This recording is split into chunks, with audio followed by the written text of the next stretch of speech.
Abu Bakar al-Baghdadi is dead. He died like a dog. Tidak, benar, dan kita akan maju terus. Biar anjing menggonggong.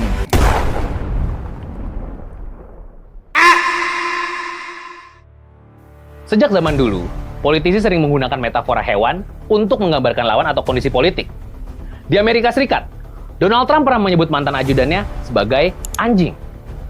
Di Rusia, Vladimir Putin pernah menyebut para pengkhianat sebagai serangga yang harus dimusnahkan. Di Filipina, Rodrigo Duterte sering menggunakan istilah tikus got untuk menyebut para penjahat narkoba yang menurutnya harus dibasmi. Sementara di Indonesia, Prabowo Subianto pernah menggunakan metafora anjing menggonggong untuk merespon kritik yang ditujukan kepadanya. Benar, dan kita akan maju terus. Biar anjing menggonggong, kita akan maju terus. Metafora ini sering digunakan untuk menggambarkan bahwa kritik tidak akan menghentikan langkah seseorang. Pernyataannya ini menuai berbagai reaksi, karena banyak yang merasa kritik itu harus disampaikan, justru penting untuk demokrasi.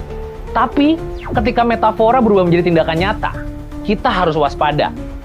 Baru-baru ini, kantor Tempo mengalami 2 insiden mengerikan. Pertama, mereka menerima kepala babi tanpa telinga, dan beberapa hari kemudian, dikirimkan lagi bangkai tikus yang sudah dipenggal. Ini bukan sekedar teror biasa. Ini adalah pesan, sebuah bentuk pembungkaman. Kepala babi yang dikirimkan memiliki makna simbolis, sebuah validasi bagi oknum bahwa mereka mendapatkan kepuasan dan kekenyangan, seperti badan babi. Tapi lebih dari itu, kepala babi juga bisa diartikan sebagai topeng. Sebab yang terlihat hanya bagian luarnya saja. Sementara, orang-orang yang tidak tahu seberapa banyak yang dikorbankan atau dimakan di balik layar. Sementara itu, tikus yang dikirim hanya badannya, tanpa kepala, menunjukkan bahwa kepala dari semua ini masih tersembunyi. Dan orang-orang hanya bisa melihat badannya saja. Siapa yang benar-benar mengendalikan semua ini? Kejadian serupa juga pernah terjadi di Meksiko, di mana jurnalis melaporkan kartel narkoba yang sering menerima ancaman berupa bangkai hewan atau kepala binatang sebagai peringatan.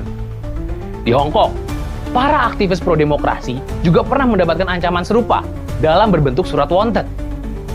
Ini menunjukkan bagaimana ancaman digunakan untuk menanamkan ketakutan. Ironisnya, alih-alih merespon dengan serius, pihak kantor komunikasi kepresidenan malah memberikan pernyataan yang dianggap meremehkan insiden ini. Dalam salah satu pernyataan yang viral di media sosial, seorang pejabat menyebut bahwa kepala babi yang dikirim ke Tempo, ya, dimasak saja. Ini semacam ancaman kepada para kebebasan pers, Pak. Udah dimasak aja. Kalau kepala babi mah dimasak aja. Pernyataan ini disontak menuai kecaman dari berbagai pihak. Banyak yang melihatnya sebagai bentuk pengabaian terhadap ancaman nyata atau terhadap kebebasan pers. Jika sebuah media bisa diteror dengan kepala babi dan bangkai tikus tanpa respon tegas dari pemerintah, apa jaminan bahwa kebebasan berekspresi di Indonesia masih dilindungi? Kiriman kepala babi udah, sekarang giliran bangkai tikus tanpa kepala. Kantor Tempo mendapat kiriman kepala babi doang. Bahkan ngirim babi ke Tempo aja dikorupsi, kagak utuh. Kasihan dia.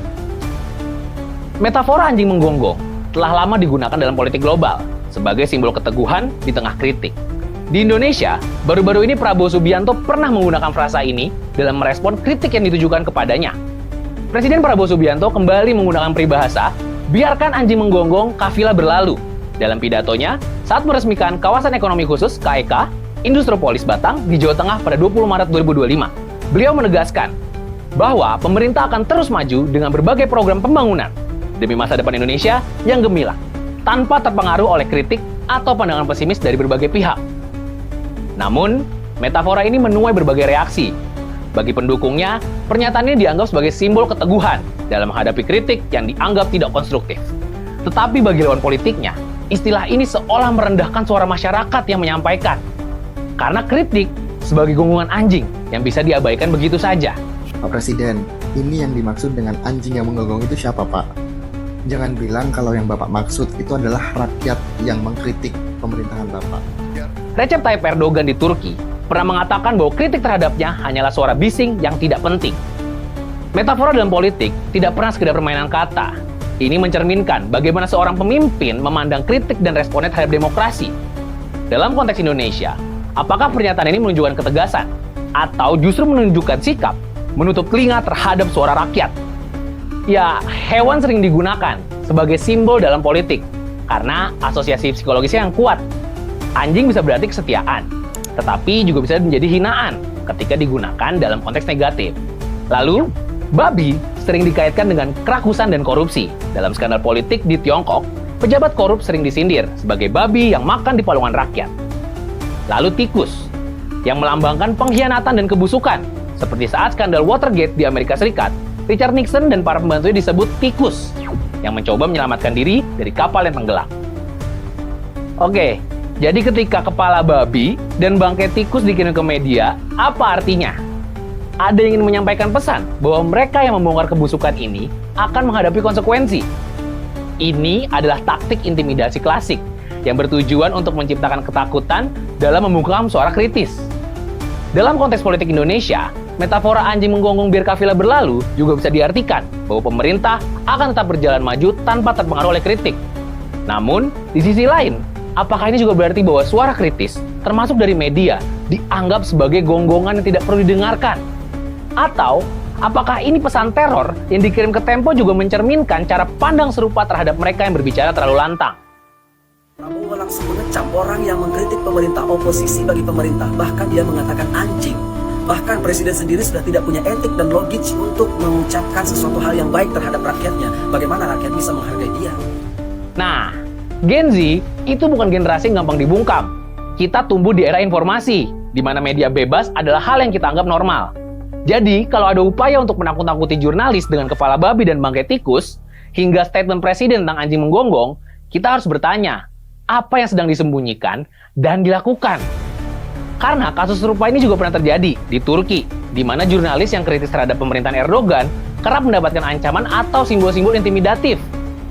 Di Mesir, para aktivis yang menentang rezim juga kerap menerima pesan serupa, termasuk simbol kepala burung elang yang menggambarkan kekuatan negara yang siap menindas mereka. 5 journalists have been killed, 30 assaulted, and 11 news outlets raided. Recently, 20 journalists were arrested, including 4 from the Al Jazeera network. Nih ya, kalau aku jadi pemerintah, ini yang akan aku lakukan. 1. Transparansi investigasi. Semua kasus intimidasi terhadap jurnalis harus diusut tuntas dan hasilnya diumumkan ke publik. 2. Perlindungan jurnalis. Bentuk mekanisme perlindungan khusus untuk wartawan yang meliputi isu sensitif. 3. Revisi UU ITE. Hapus pasal-pasal karet yang sering digunakan untuk membungkam kebebasan berpendapat. 4. Pendidikan kebebasan pers. Ajarkan di sekolah tentang pentingnya media independen agar generasi mendatang tidak gampang termakan propaganda. Di Norwegia dan Swedia contohnya, sistem perlindungan terhadap jurnalis sangat kuat, termasuk ada regulasi yang melindungi wartawan dari intimidasi. Sementara di Amerika Serikat, meskipun ada tekanan politik, kebebasan pers tetap menjadi pilar utama yang dijaga dengan undang-undang khusus. Ini yang seharusnya diterapkan di Indonesia. Kalau kita diam, maka pembungkaman akan terus terjadi. Hari ini Tempo, besok bisa jadi media lain, atau bahkan kita sendiri. Jadi, kita harus terus bersuara. Share video ini dan dukung media independen, dan jangan takut untuk mengkritik. Kita bisa belajar nih, dari jurnalis di Myanmar, yang tetap melaporkan kebenaran walaupun dikejar-kejar rezim militer. Atau dari wartawan investigasi di Brazil, yang selalu mengungkap korupsi meski nyawa mereka terancam. Ingat, kebebasan pers adalah hak kita, dan kita tidak boleh mundur. Setuju dengan poin-poin tadi?